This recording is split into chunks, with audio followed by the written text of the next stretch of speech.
Once more, let me welcome everyone to today's show, Face the Nation GH, Trending Issues and Rebuilding Ghana. Today we'll be focusing on world politics. But before I may proceed, I hope so be I have a very good weekend. Now, my viewers are South Africa, any concern be a brand. I mean, let me begin with that. And Sakrani I can answer. Say, in language, and bra you some more. Now, first, we are trying to balance, but I think it's not actually working because we're here targeted people now. So, this is what we'll be doing.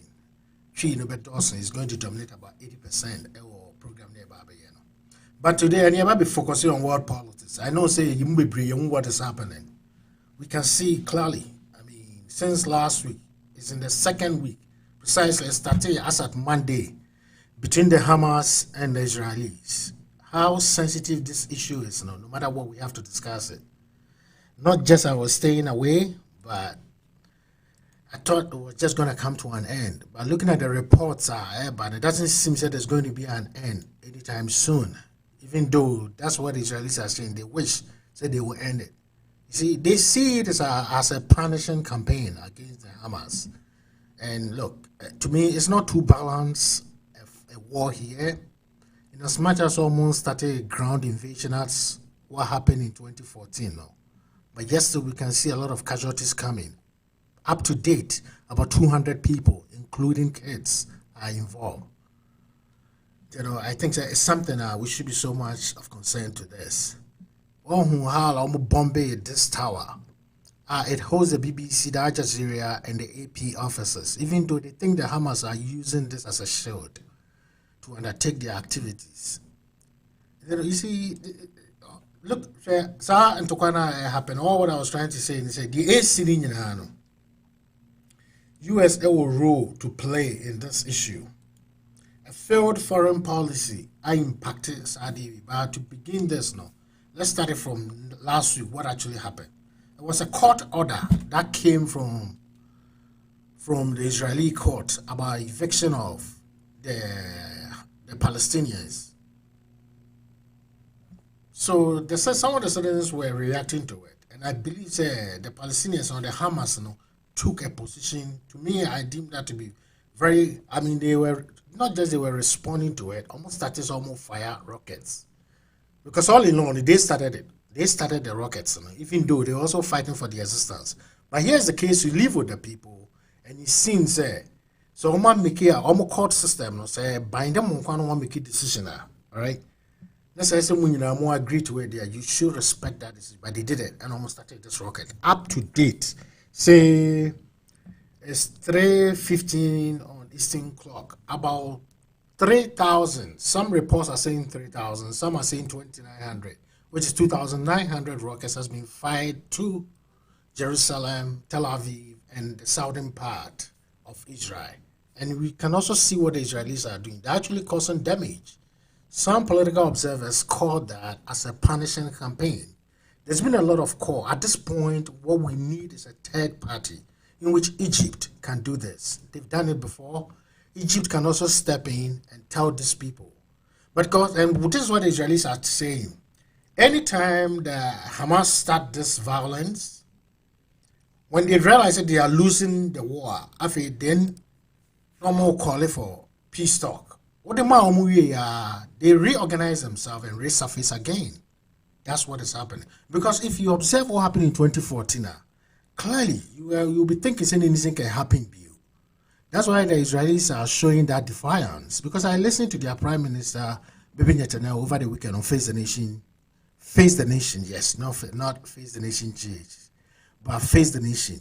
The guy stated it clearly. Even some media houses are accusing him, said, human rights abuses. But you see, they also believe they have that natural right to defend themselves. Because it's both ways. Now, let's look at how Turkey is trying to get involved here. Okay? Turkey is now saying that the world leaders should punish Israel. In a way, I know Turkey doesn't have the military capability to match the Israelis. Now look at how Russia is also trying to get himself involved here. Also close to the territory, and therefore it poses a security concern to them. This is what Vladimir Putin is telling us. Now,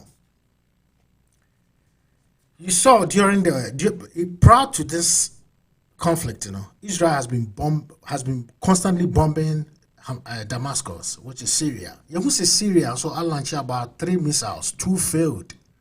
Now we also saw a missile coming from Lebanon. Okay, so it's more or less like they are supporting their brothers in the Hamas people. But the problem I have is, look, what the Israelis are trying to tell the Palestinians, they say, if they profess to be independent state, that's what made responsible enough. They should be able to battle the Hamas organization because they deem the Hamas as a terrorist organization. It is a moment to me exercise some responsibility there. Therefore, somebody should step in to exercise that responsibility. And clearly, this is what we are seeing. Because the Hamas now to me control. The Hamas to me control Israel. Palestine authority to me control Hamas for now. And can bank it don't get to this level. It have to be the Israelis to have to step in. Because you see, and that is the politics. Some are also saying attention almost shifting in the sense that there's election coming. I mean, they should have conducted their election. They didn't. They don't move you as a camouflage, just the surface of it. And on the other hand, people are also accusing Benjamin Netanyahu. Say he was, as he stated on Face the Nation, at the age of 18, he was a soldier, like he was in the IDF, Israeli Defense Force. To him, what it takes, military guy will lose their life. And people are saying, this is what he's good at, and this is what I recognition. He debunked that assertion or that argument, saying, well, winning elections, I believe 4 or 5 times. And even though he hasn't been able to form a government, that issue is there. I don't want to go into it for now. So back and forth, but I think the proportion, is being too much. Some people are trying to speculate this could also lead to third war.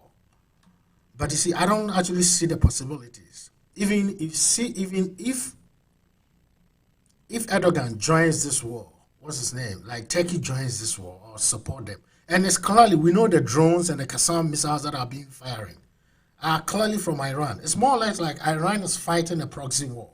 Iran has proved over the years that it's not willing to fight a direct war with Israel. They will always be fighting a proxy war. And so clearly, this is what I believe what we are all seeing. See, this was just an introduction. Tomorrow we'll actually get into the full detail. We'll see the role both leaders at play. And we'll also see where the Americans actually got it wrong under Biden's administration. You see, every year they give the Palestine Authority $300 million or 300 million USD. And here is the case: you have to give it to them on condition to play that consensus with the Israelis. You didn't do it this time around.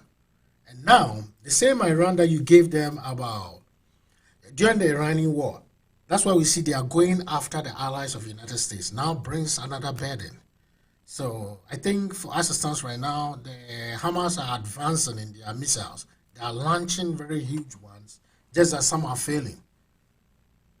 So let's see how that also plays out. Hopefully tomorrow we'll give you an update on this. So it's just a brief about what was happening.